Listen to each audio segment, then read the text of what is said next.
जो 6-7 जन एबे एग्जाम देइथिलो ओईसीआईटी सेमानंकर सर्टिफिकेट आसी जाइछि। तमे माने Odisha state open university website रु तमे निज निजर सर्टिफिकेट चेक करिवो। केमिति चेक करिवो मु गोटे शॉर्ट वीडियो करूछि, तमे ताको देखिकी ताको सेमती डाउनलोड करिवो। मु गोटे कर दउछि, बाकी तमे निज निजर समस्त कर दबो। ठीक अछि। तो फास्ट ग्रुप को जीव। ग्रुप को गला परे ग्रुप रे तमर देख एठी ग्रुप रे तमर बेसिकली ये तमर अच्छी कैंडिडेट कोड, एरा सब तमर कैंडिडेट कोड। एटे कैंडिडेट कोड रहिला जेमिति कि ये रहिला श्रावणी राणा। देख फास्ट एठी अच्छी श्रावणी राणा। देख 3438532723101312 ये तार हूँ कैंडिडेट कोड। प्रथमे कैंडिडेट कोड को तुम कॉपी करके सेठी पेस्ट कर। तो प्रथमे आमे जो दिया जाइए लिंक, ये लिंक टी हूँ आमर oiccitu.osou.ac.in Odisha state open university ac.in रे आमे जेहेतु ओसीसीआईटी गोटे डिस्टेंस कोर्स करूचे तो से तो ये तार वेबसाइट रहिला। तापर क्लिक करिबा, ये लिंक ऊपर क्लिक करिबा। लिंक ऊपर क्लिक कला पर एमती तुम गोटे इंटरफेस पळे आसीबो।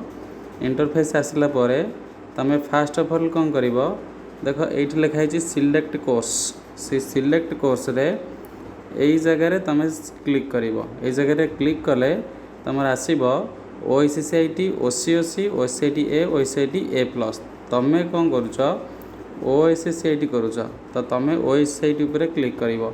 एडी चूज करिवो। क्लिक कला पर तुमर पळे आसीबो ओसीआईटी। ओसीआईटी आसीगला परे लर्नर कोड। एबे जो कोडटा तुमको सेपटे बतौथिली, मनकर आमे लिंकू जेनार बाहर करिबा। लिंकू जेना तमे कौन करिवो 343853 एट लिखिबो 343538 343853 343853 then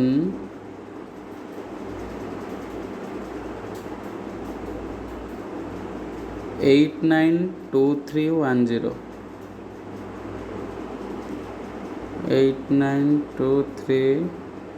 1312 1312 सिक्योरिटी टेक्स्ट को जीव। ये कैप्चा फिलअप कर 5JMV देन लॉगिन कर। लॉगिन कला परे एटे तुम देखि पारुछ जे एठी कोर्स तुमर पळे आसिला ओसीआईटी।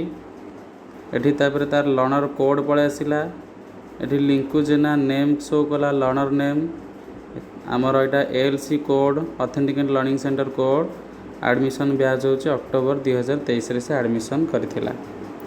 एतक डिटेल्स जानिलो। डिटेल्स जानला परे देखो एठी लिखा है click to review result of January 2024 examination. तुम 2024 रे एग्जाम देइथिलो मने अछि, तो तुम कौन करिवो यार ऊपर क्लिक करिवो। क्लिक कला परे तुम एठी शो करिवो कोन रिजल्ट जे तमे लर्नर प्रोसेस रे तमे 20 पॉइंट रखिथिलो 50 रु। ये जो फाइनल एग्जाम देइथिलो से फाइनल एग्जाम रे तमर थिला 39 50 रु। तो टोटल 100 मार्क रु तमर टोटल होची 59.7। तो तमर एठी हे गला पास। ठीक अछि। ओसीआईटी कोड पाइल, नेम पाइल, आम इंस्टीट्यूट कोड पाइल, एडमिशन ब्याच, एग्जाम डेट 30/1 यार भीतर तुम एग्जाम होता। ये तुम ऑब्टेन मार्क पाइल, लर्निंग प्रोसेस रो सिस्टम क्लास रो ये रहा फाइनल एग्जाम जो बस कैमेरा आगे एग्जाम देते ये पास मार्क पाइगल। देख तारी तले गोटे लिखाई डाउनलोड सर्टिफिकेट ए डाउनलोड सर्टिफिकेट रे क्लिक करिवो क्लिक कले तुम ये सर्टिफिकेट डाउनलोड हम तो तुम एमती पीडीएफ रे ताको ओपन कल ओपन हो गला परे पळे आसला सर्टिफिकेट एठी तुम देखिल जे तुम फोटो लगी तुम ये सीरियल नंबर रहा वेबसाइट रो स्कानर रहा तुम ये स्कान कर देखिपर क्यूआर कोड मध्यम तापर ये तुम नेम रहा नेम रहा ये तुम रिजल्ट रहा ये ओडिशा स्टेट ओपन यूनिवर्सिटी रहा तुम सिलेबस अनुजाई जहाँ जहाँ थिला रिजल्ट से रिजल्ट टोटाल ये शो कला ये Odisha state open university logo show करुच्ची एठी तांकर भाइस चांसलर जो रोचे Odisha state open university Sambalpur तांकर सिग्नेचर रोची तापर एठी तमर तांकर रेफरेंस आईडी रोची रेफरेंस आईडी रोची